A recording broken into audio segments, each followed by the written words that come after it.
जय दोस्तों, वंदे मातरम। आजकल एक ट्वीट ने पूरे यूरोप के अंदर तहलका मचा के रखा है। जी हाँ, ट्वीट किया किसने है?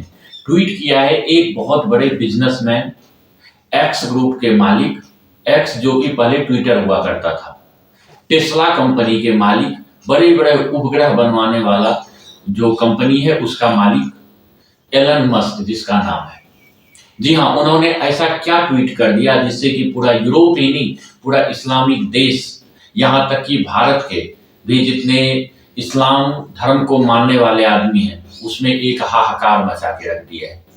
जी हाँ, उन्होंने एक ट्वीट किया है जो कि मेरे बगल में आपको मैं दिखा रहा हूँ। उन्होंने एक फोटो शेयर किया है जिसमें कि एक सिंगल फोटो में दिखाया गया है, एक आदमी खड़ा है जो कि एक इस्लाम धर्म से रिलेटेड है और उसके कई सारे बच्चे हैं, और दूसरा में ये दिखाया गया है एक कॉर्नर में कि एक आदमी खड़ा है और जिसके 4 बेबियां हैं और 12 बच्चे हैं।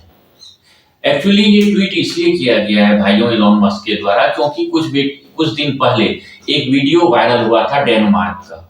डेनमार्क के अंदर एक डेनिश जो डेनमार्क का रहने वाला होता है उसे डेनिश कहते हैं। डेनमार्क एक ऐसा देश है जो कि बहुत ही संपन्न देश है। वहां पे अगर आपकी नौकरी छूट जाती है तो जब तक आपका अगला नौकरी नहीं लगता है सरकार आपका पेमेंट करते रहता है, इसलिए वहां पे सुख शांति और उन्नति बहुत ज्यादा है। वहां पे एक डेनिश और एक पाकिस्तानी में झगड़ा होता है, आपस में किसी बात को लेके कहासुनी हो जाता है। और आपको हमेशा पता होना चाहिए कि कहीं भी कोई भी उपद्रव होता है या कहीं भी कोई भी प्रॉब्लम होता है उसमें कहीं ना कहीं पाकिस्तानियों का हाथ निकलता ही निकलता है, और जहां भी ये चले जाते हैं वहां पे गंदगी फैलाना शुरू कर देते हैं। बात वहीं पे हो गया शुरू।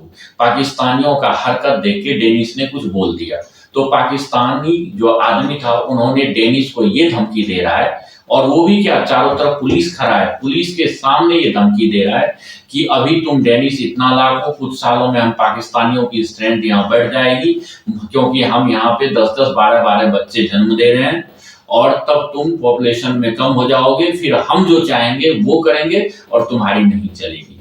और इस चीज का जो बोला उसने, ये वीडियो कोई बना रहा था और जिसने बनाया ये वीडियो उसने वायरल कर दिया। जब इस वीडियो को देखा एलन मस्क ने तो वहां पे उसने इसको शेयर किया और इसके साथ एक फोटो शेयर किया, और उन्होंने यह भी कहा कि आगे चलने पे अमेरिका का भी यही हाल होने वाला है, और ब्रिटेन जहां की काफी शहरों का जो मेयर है वो अभी मुस्लिम है। यहां तक कि ब्रिटेन के में सिर्फ 40 लाख मुस्लिम रहता है जो कि 1 से 2% है वहां की जनसंख्या का। फिर भी वहां पे 3000 मस्जिद और मदरसा है जहां पे शरीयत कानून चलना शुरू हो गया है, ना कि वहां के कोर्ट को वो मानते हैं।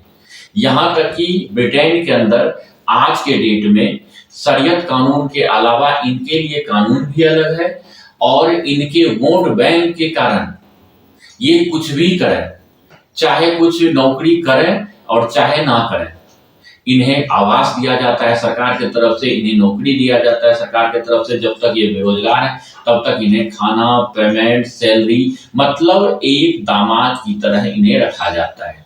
क्यों? सब वोट बैंक का खेल है। इन्होंने समझ लिया पहले से ही कि ना हम किसी लड़ाई में जीत पाएंगे, ना ही कोई युद्ध करके जीत पाएंगे, तो सबका उपाय ये है, ना ही हमें कोई लाइक करता है, ना ही हमारे को कोई देखना चाहता। सबसे अच्छा है किसी देश को अगर पतन करना है तो वहां जनसंख्या अपनी बढ़ाओ और उस देश को धीरे धीरे पतन की तरफ ले जाओ और उसको ऐसे मुकाम पे पहुंचा दो कि वो इतना गंदगी, जैसे गाजा वाली हालत वहां की हो जाए। आप देखते होंगे जैसे ईरान, दूसरा तुर्की, तीसरा अफगानिस्तान, ये सब देश की हालत देखो आप क्या हो गया है। ये सब पहले किसी ना किसी दूसरे धर्म से रिलेटेड होता था, लेकिन आज देखो इनकी स्थिति क्या है। सेम कहानी सऊदी अरब का होना था, लेकिन वो समय रहते अब धीरे धीरे संभलते जा रहा है। वो अपना जो है इनसे अपने आप को दूर करते जा रहा है और अपने आप को सही साबित करने में लगा हुआ है। नहीं तो इनका भी Gaza, Houthi, Iraq, Afghanistan, Pakistan, Bangladesh, इन सब के जैसा हालत हो जाना था।